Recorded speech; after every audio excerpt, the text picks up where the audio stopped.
Lacamoire had chosen it online, reading all the reviews and details and photos. He had picked Camp McCourt over Paul Bunyan's across the lake or Cubby Lodge, which had great breakfast but no direct lake access. He had looked up the cabins on Google Earth, checking out at the views to find out from which he could best see the library. No! We aren't at that part of the story yet. I didn't know what Dr. Leo Lacamoire was looking at, not that night. I only knew that there was a man at Eagle's Nest who had seen me spying. I only knew my butt was fried if my mom found out. But I also knew that there was something about his face, that total and utter look of sadness and despair, that I had seen before. I crept back up to the window as slowly as possible. Dr. Leo Lacamoire, then just a dude, one whose name I didn't know and thought I never would, was not looking at me anymore. He wasn't looking at the lake either. He was staring at the sky. Mom? I slunk into the office, which my grandparents had converted from a garage. What, hon? She kept her eyes focused on the computer. I thought you were going stargazing with Daddy. I am. I just wanted to know, who's staying in Eagle's Nest? I don't know. You can look in the database. Why? Just wondering. I spotted them moving in. He looked kind of familiar. I pulled out the spare laptop and brought up our guest tracking software. Abigail, Mom said tiredly, tell me you were not snooping through that telescope. Some accidental snooping may have occurred, I muttered, clicking on the Eagle's Nest file. Mom was the only one who called me Abigail. I hated it. We're going to get the cops called on us one of these days, Mom said, shaking her head. Enough with the peeping Thomasina act. It was an accident. I knocked the telescope out of place.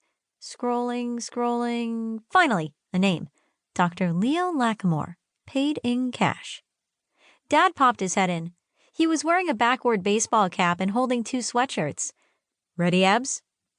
We took off toward Fish Trap Park, where we could set up our telescope without any cabin lights getting in the way. As we walked past Eagle's Nest, I glanced in the window, but the guy I now knew to be Dr. Leo Lacamoire wasn't there. Instead, there was a tall black woman pacing the porch. She was older than Blair, but not as old as my mom. Excuse me. The woman stopped abruptly and bounded down the steps. Are you the owner of this place? Dad smiled. That would be me.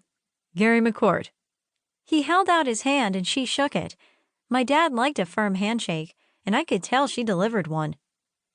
Simone Sinclair, we have an issue, she said, looking concerned. An issue? Asked Dad. There's a raccoon under the porch. She pointed. We heard him all night scratching at the door, trying to get in. Said Dad slowly. A raccoon issue. A big, fat, angry raccoon issue. That's when I knew. Dr. Leo Lacamoire and Simone Sinclair? They weren't from Wisconsin. Mom and Dad always rolled their eyes at the tourists who came and were surprised at things like raccoons or coyotes. What do they want us to do, Gary?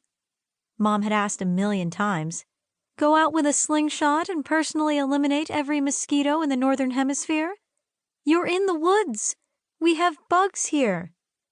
I don't mean to cause, a problem. It's just really keeping my boss up all night, said Simone. And when he's up all night, he's not exactly a joy to be around. You know what I'm saying? I do, said Dad seriously. But the raccoon hasn't gotten into the cabin? Well, no. But its nest or something has to be under the porch. Den, said Dad. What? Raccoons live in dens, not nests, he said. But your point has been noted. I'll get someone over here first thing tomorrow morning to do a clean sweep. Thank you, she said, pressing her hands together. I really appreciate it. Seriously. We kept walking, mostly in silence. I liked the nighttime lake noises, the loons calling and the waves lapping and the thump-thump of our footsteps.